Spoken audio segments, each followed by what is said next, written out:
নমস্কার বন্ধুরা, তো তোমাদের সাথে নিয়ে নতুন ভিডিও নিয়ে চলে এসেছি। কে কেমন আছো অবশ্যই কমেন্টে জানাও, আর তোমরা যদি কিছু স্পেশাল কিছু আমাদের জানাতে চাও অবশ্যই কমেন্টে জানিয়ে দেবে। একদম। আর যেহেতু রিসেন্টলি অনেকটা দিন ধরে যেটা বাংলাদেশে আমরা শুনতে পাচ্ছি হাইলাইটেড টপিক, সেটা হলো রেপ কাণ্ড নিয়ে যেটা হচ্ছে। এই জিনিসটা এতটাই জঘন্য যে হাইলাইট হলেও কিছুদিন পরে আবার অফ হয়ে যাবে, মানে এমন এমন কাহিনী বেরিয়ে আসছে, সেটা মানুষ দেখার পর কি অবাক একটা কাণ্ড। এই ভিডিওটা এতটা ভাইরাল হয়েছে আমার কাছে একটা শর্ট ক্লিপ এসছে, তার মধ্যে দেখে আমি জাস্ট অবাক যে কি শুনছি গাইস, যে মানে ভাবলেও অবাক লাগে আমরা কোন পৃথিবীর মধ্যে রয়েছি। কিন্তু আমরা জানতামই না, এসব কিন্তু স্ক্রিপ্ট করেই চলে গেছি একদম। আর যেহেতু ওই কাণ্ডটা নিয়ে কিন্তু অনেক কিছু তথ্য আজকের ভিডিওতে, মাগুরার সামথিং একটা জায়গা, আমি যতদূর জানি ওদের ওখানে বাড়ি। হ্যাঁ, তো যেহেতু আর বোনের মুখ থেকে সত্যিটা শুনেন, মানে বুঝতেই পারছো, যেই মেয়েটা রেপ কাণ্ড মারা গেল তার বোনে জবাব দিচ্ছে, মানে কেসটা অ্যাকচুয়ালি কি সেটা অবশ্যই দেখা দরকার। আর এতদিন কোথায় ছিল সেটাও তো বিষয়টা অবাক কাণ্ড লাগছে। এখন পস্তাচ্ছে, এখন সত্যি কথা। তো এটা কি ওর বোনটাও দোষী কিনা অবশ্যই কমেন্টে জানিয়ে দাও। যারা ভিডিও দেখেছো তাদেরকে আরেকবার অনুরোধ রইল, লুকানোর চেষ্টা করছে কিনা সেটাও জানানোর চেষ্টা করো। একদম। আর মেইন ভিডিও তোমার ডিসক্রিপশন বক্সে পেয়ে যাবে, ওখান থেকে তোমরা চেক আউট করতে পারো। তো চলো গাইস, আজকে ভিডিওটি শুরু করা যাক। আপনি তো আসিয়ার বোন, আপনি তো যেদিন ধর্ষণ হয়েছে আপনি তো এখানে ছিলেন না? যেদিন ধর্ষণ হয়েছে সেদিন নিয়ে আপনি কিছু কথা বলছেন টেলিভিশনের সামনে, আমরা দেখেছি, সারা বাংলাদেশের লোক দেখছে। তো আপনি বলছেন, একবার বলতেছেন যে আমি ওয়াশরুমে গেছিলাম, এই সুযোগে ধর্ষণ হয়েছে। আপনি আরেকবার বলতেছেন যে রুম থেকে বের করে নিয়ে ধর্ষণ করছে। আপনি আরেকবার বলতেছেন যে ধর্ষণের সময় ঠিক পাইনি। আসলে কোনটা সঠিক? আমি তো ওইটাই বলি না, আমি বলছি যে আমি ঘুমাইছিলাম, ও যখন বাথরুমে উঠছে সেই সময় দেখি যে ওইখানে পড়ে রয়েছে। এইটাই বলছি।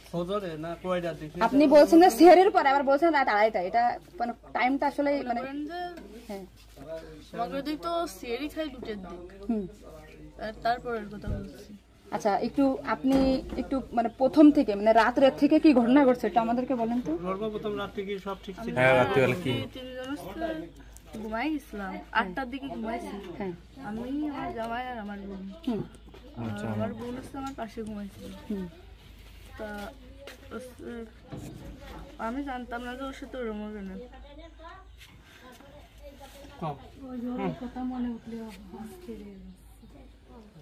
আপনি আসিয়ার বোন, আপনি ওইখানে ওই দিন ছিলেন এক ঘরের ভিতর, আপনার কথা মানে আপনি যা বলবেন সেটাই হবে। এই জন্য আপনাকে যদি ওরা ঘুমের ঘরে কিছু খাওয়াই থাকে, আপনি বলবেন যে আমাকে ঘুমের ভিতরে কিছু খাওয়াই দিচ্ছে, আমি ঘুমাইছিলাম, আমি কিছুই জানি না, আমি সকালে উঠে দেখছি এটা। কিন্তু আপনি যদি বলেন যে রাত 2:30টার সময় হয়েছে, আমি তাহলে তো হবে না। আপনার কথা শোনার জন্য বাংলাদেশের লক্ষ লক্ষ মানুষ অপেক্ষায় আছে যে আপনি আসলে যেখানে ছিলেন, আপনি যেহেতু বোন, আপনার বাড়ি যাই হয়েছে ধর্ষণটা, সেহেতু আপনি তো মানে জায়গায় ঘরে ছিলেন, আপনি যা বলবেন সেটাই হবে। কিন্তু আপনি যদি এরকম ভুলভাল কথা বলেন তাহলে আমরা আলাদা বক্তব্য দিতে, আমাদের এখানে যা দিতে না টোটালি কিন্তু তাহলে আপনি তো কি মাগুরা নিউজে আছেন না? আমি আছি মাগুরা নিউজে, আমি দৈনিক ঘরে ডাকে আছি। কাদের সাথে মিল না রাখে আসলে আপনার আপন বোন, বিষয়টা সেইভাবেই আসলে বলতে হবে। আর এখানে যে আপনি আপনার স্বামীরে বাঁচাই দিলেন বা আপনার শ্বশুরে বাঁচাই দিলেন, এরকম না, কিন্তু এতটা সহজ হবে না। কিন্তু বরঞ্চ আপনি যদি টালটে পাল্টে কথা বলেন, বিবাদ কিন্তু আপনার নিকটেই, বিবাদ কিন্তু আপনার। আপনি এদের ঘুরে বেড়াচ্ছেন, এটা ঘুরে বেড়াইতে পারবেন না। আপনিও কিন্তু ওদের সাথেই যুক্ত হইতে হবে আপনার। তার মানে উনি একবার বলতেছে কি জানেন, আমি টয়লেটে গেছিলাম তখন ধর্ষণ হয়েছে, একবার বলতেছে আমি আমরা খুব বিভ্রান্তিতে আসছি, বারে আপনাদের কাছে আসছি শুধু একটা কারণে। কিন্তু আপনাকে যদি কিছু খাওয়াই থাকে আপনি বলেন যে আমারে খাওয়াইছে, আমি কিছুই জানি না, সকালে উঠে দেখেছি আমি এই অবস্থা। কিন্তু আপনি যদি টাইম উল্টো পাল্টা বলেন তখন তো মনে করেন আপনি সকালে আপনার ঘুম ভাঙছিল কয়টায়, মানে যখন আপনি দেখছেন আপনার বোন তখন কোথায় ছিল?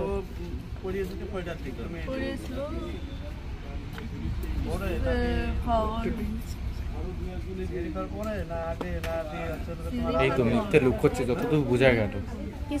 আপনি 8টার সময় ঘুমাইছেন, তারপরে কি আপনার ঘুম ছেড়ে খাওয়ার পরে ভাঙিছে? তার ভিতরে আপনি কিছুই জানেন না। আপনি এটা সুন্দর করে এখন যখন বললেন, কিন্তু মাঝে যে কথাগুলো বলেছেন এগুলো তো আসলে আপনি আপনি আপনি রিল্যাক্স হন, কিছু লুকোচ্ছে, আপনি রিল্যাক্স শিওর লুকোচ্ছে কিছু। আপনি রিল্যাক্সে বলেন। এই আপনার ভাই, এগুলো আপনার ভাই, আমরা আপনার বোন। আসি আমার বোন, আসি আমাদের বোন, আমি নিজের একজন আছি। আপনি আপনি যদি এই কথা উল্টোপাল্টা বলেন, আমরা বাংলাদেশের লোক তো ডিপ্রেশনে চলে যাচ্ছে আপনার কথাই।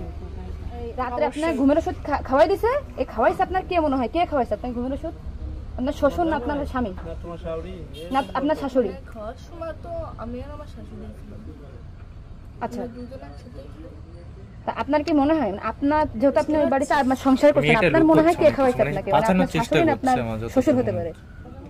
আমার শ্বশুর তো খাওয়ার সময় থাকে না, আমার শাশুড়ি তো থাকে। আর তাহলে আপনার কি মনে হচ্ছে আপনার এই ঘুমের ওষুধ আপনার শাশুড়ি খাওয়াইছে?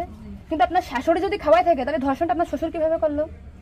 মানে ওনারা তো সবই শ্বশুর ছিল। তা আপনি কি এটা কখনো কি মেডিটেশন আগে বলছেন যে তাহলে তো আপনার শাশুড়ির 3 দিন বাইরে থাকার কথা? সবার আগে তো উনি আদেশ কি করার কথা। অবস্থা! আপনি কি এটা আমাদেরকে জানাইছেন, সোশ্যাল মিডিয়াতে জানাইছেন? জানাইছেন শোনা? এই যে আজকে আমরা হাতে জানতে পারলাম যে আপনার ঘুমের বড়ি যে খাওয়াইছে বা ওষুধ খাওয়াইছে, এটা আপনার শাশুড়ি খাওয়াইছে। তাহলে তো এদের পরিকল্পিত না, মানে পরিকল্পিত ছিল ওদের আগে থেকে। আপনার কি মনে হয়? শাশুড়িও জড়িত ওর মধ্যে, একটা মেয়ে হয়ে একটা মেয়ের ক্ষতি কি করে করে? মানে আপনার শ্বশুরের বা আপনার শাশুড়ির আপনার সাথে কোনো কিছু রাগারাগি বা কোনো কিছু আছে নাকি? বা কোনো টাকা পয়সা চাইছিল দেননি, এরকম একটা ক্ষোভ বা রাগ এরকম কিছু আছে নাকি যে আপনার সাথে এমন একটা কাজ করছে? কি শুনছি আমি? আসিয়া আপনাকে কি বলছিল যখন আপনি তখন আসিয়া আপনার কি বলে গেছে? আর ভাইয়া আছে দরজা খুলে দিচ্ছে। আমি বলছি আমি তো ঘরের ভিতর ছিলাম, তাহলে আমি কিছু টের পেলাম না। কেন বলছে কি যে আমার হচ্ছে ঘরের বাইরে গেছে। এরপর থেকে তো আসিয়ার জ্ঞান না মানে ওইটুকু সময় ও অস্থির হয়ে যাচ্ছিল, আর আপু আসছে বাইরে, আপুর বাসা মনে হয় বাইরে। আমার বাসা যশোরে, আমি যশোর থেকে আচ্ছা, আমি শুধু ওনার একটা ভিডিও দেখে আসছি যে উনি উল্টো পাল্টা কথা বলতেছে, এই সঠিকটা জানার জন্য। সঠিক কথাটা বলেন, বলেন। সত্যি কথা, সঠিক কথাটা বলে ফেলো ভাই, বোনটা। এখন আর চুপ করে কোনো লাভ নেই। তারপর এর মধ্যে কিছু ঠিক পাইনি, কিন্তু দৈনিকে সেরি খাওয়ার জন্য সবাই ডাক দেয়, কিন্তু সেদিন সেরি খাওয়ার জন্য কেউ ডাক দিছিল না। একদম সেরির পর উঠছি, সকাল হবে হবে সেই সময় উঠে দেখি ও মেঝেতে পড়ে রয়েছে, দরজা খোলা ছিল। তা আমি ওটা বাথরুম থেকে দরজা আটাইয়ে ওটা উঠেছি, উঠে বিছানার পরে রাখছি। মানে জ্ঞান হারাইছিল না ঘুমাই পড়ছিল জানি না, কিন্তু নাড়াচাড়া লাগার কারণে উঠে গেছিল। উঠে করছে আপা আমার অনেক কষ্ট হচ্ছে আর জ্বালা পোড়া করতেছে। আমি বলছি ফ্লোর করে পড়ে রয়েছে, এর জন্য ওর ওরম হয়েছে। তারপরে ও ঘুমাইছিল না কি জানি না, আমি কাছে চুপ করে ঘুমাই পড়। তারপরে আমি ঘুমাই গেছিলাম। সকালে ভোরে 6টার দিকে ও কাছে কাঁদতেছিল আর বেগে বেগে নিঃশ্বাস নিচ্ছিল। ও তারপরে আমি করছি কি কি হয়েছে তোর, ওরম কাঁদতেছিল রাত্রেও, আবার ওরম করতেছি, শাক পাক করে আদা যাচ্ছে। তো তারপরে করছে মানে তাও আমার সাথে এরকম করছে। আর হচ্ছে ভাইয়া দরজা খুলে দিছিল। তো আমি করছি আমার এই ঘরের ভিতরে হলো, আমি তো কিছু টের পেলাম না। তো করছে আমার এই ঘরের বাইরে। আপনাকে একটা ছোট প্রশ্ন করি, কিন্তু আপনি এর আগে তো টেলিভিশন থেকে আপনার ইন্টারভিউ নিয়েছে, আপনি বলছেন যে রাত 8-এর দিক হয়েছে আনুমানিক, তারপরে এই হয়েছে, মানে এই মাঝের এই কথাগুলো তো আপনি জানেন না। সুন্দর, এখন আপনার কথা ভালো লাগছে, আপনাকে থ্যাংক ইউ। এই যে মাঝে যে কথা বলবেন এগুলো আপনি কেন, মানে ভয়ে বলছেন নাকি ওদের বাঁচানোর জন্য বলছেন? আমারও তো ভয় দেখানো হয়েছিল। মানে কথাগুলো যে বলছেন এটা কি আপনাকে শেখাই দিয়েছেন নাকি আপনি নিজে থেকে বলছেন? তাহলে আপনি নিজের থেকে মাঝের যে কথাগুলো আপনি স্কিপ বলছেন, এটা তো আপনার বলা তো অন্যায় হয়েছে। তাহলে আপনি নেক্সট টাইম, মানে আমরা খুব, মানে আমি আপনার ভিডিও 100 বার দেখেছি, সত্যটা জানা দেন। আজকে দেখেন আমি যশোর থেকে আইছি, আপনাদের ওই বাড়ি গেছিলাম আমি, ঠিক আছে? কি অবস্থা! এক কথায় আমি সবসময় বারবার জিজ্ঞাসা করে মাথার ভিতর উল্টো পাল্টা হয়ে গেছে। আচ্ছা ঠিক আছে আপু, আপনি নেক্সট টাইম থেকে আপনি এই কথা কি চেঞ্জ হবে? সঠিকটা, মানে এই যে ঘুমিয়েছিলেন সকালে এটা হয়েছে, আপনি এটা বলুন। বোঝার চেষ্টা করো। কিন্তু মাঝের কথাগুলো আপনার এক্সট্রা বলার দরকার নেই, বললে আমরা বিভ্রান্তি হয়ে যাই, ঠিক আছে? যাক, এখন বুঝলেন তো কাহিনী। মানে মেন কথা কি বলতো, বোঝার বিষয় আছে। একটা মেয়েকে যদি ভয় দেখায় তোকে মেরে ফেলবো বা তোর পরিবারকে মেরে ফেলবো, সে অটোমেটিক চুপ থাকবে। সবাই তো সমান না, একটা গ্রামের মেয়ে একটা শহরের মেয়ের মধ্যে অনেক অনেক পার্থক্য আছে। হ্যাঁ, তো তোকেও যদি বলে তুইও চুপচাপ তোকে যদি বলে যে তোকে মারবো না, তোর মা বাবাকে মেরে ফেলবো, তুই একবার বলে দেখ। মানে তুই যেখানে আমার বাধ্য। কমজোরি, যেখানে আমার কমজোরি সেখানে যদি দাবাব দেয় হ্যাঁ, তাহলে অবশ্যই সে চুপই থাকবে। হ্যাঁ, তো দেখো নিজের বোন, কেউ কেউ কি চাই যে ওটা হোক? নিশ্চয়ই চায় না। আর দ্বিতীয়ত একটা কথা যে বোঝা গেল যে শ্বশুর করলো, মানে স্বামী তার স্বামী হেল্প করেছে তার বাবাকে। ভাই কি অবস্থা, কোন দেশে আমরা রয়েছি ভাবলেই অবাক লাগে।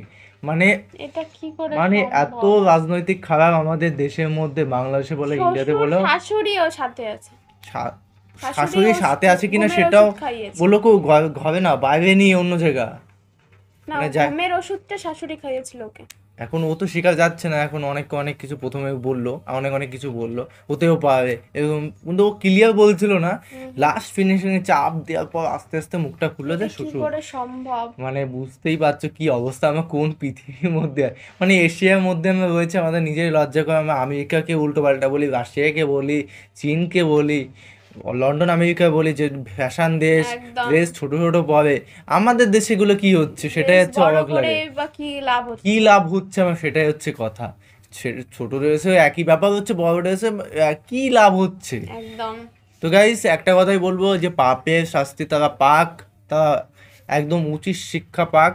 একদম। আর ইসলামিক দিক থেকে যদি বিচার করা যায় তো কি শাস্তি, সেটা অবশ্যই তোমরা কমেন্টে জানাও। হ্যাঁ। সেটা কিন্তু আমরা অনেকগুলো ভিডিওতেই দেখেছি। আর বাংলাদেশে দেখো সবকিছুই তো অনেক কিছু বলা যায়, কিন্তু শাসন কিন্তু এক রাজনৈতিক দল বা একটা সরকারের কাছে থাকে। তারা কি একদম। পদক্ষেপ নেয়, মানে সেটাই দেখার কেউ যদি বিষয়। রেপ করে বাংলাদেশে, তো ওটা কি পদক্ষেপ নেয় আমাদের কাছে কিন্তু অজানা, আমরা ঠিক জানি না। সেটা তোমাদের আমাদের শেয়ার করতে পারে যে ওটা করলে তাকে কি ফাঁসি দেওয়া হয় না যাবজ্জীবন কারাদণ্ড দেওয়া হয়। এরকম কিন্তু কোনো আইন আছে কিনা সেটাও জানাতে হ্যাঁ, হবে। কারণ সংবিধান আলাদা, অবশ্যই বুঝতেই পারছো। আর চেষ্টা করবো ভালো ভালো রিকোয়েস্ট আনা। আর ভিডিওটি দেখার পর আর ইচ্ছা নেই কন্টেন্ট বানানো, মানে একদম। খুব খারাপ লাগছে। মনটাই ভেঙে গেল মানে- যে আমরা প্রথমে ভেবেছিলাম ধর্ষক মনে হয় হ্যাঁ, অন্য ওটা কোথাও। মানে এটা জানতে পারবো মানে হ্যাঁ। কে এই বৃত্তান্ত, মানে কিন্তু জেনে যে এটা বুঝলাম, নিজের ওপরই ঘৃণা লাগছে। মানে কি অবস্থা। মানে প্রথম ফার্স্ট ভিডিও এটাই বানালাম, কিন্তু এটাতেই যদি এত বাজে ইফেক্ট পড়লো মস্তিষ্কে, মানে আর ভিডিও সেটাই। বানানোর ইচ্ছাই করছে না। মুড অফ হয়ে গেছে। হ্যাঁ, তো চলো গাইস, নতুন একটা ফ্রেশ ভিডিওতে দেখা হবে, এরকম ভালোবাসা দিতে থাকো। তো চলো গাইস, বাই বাই, টাটা। Take care.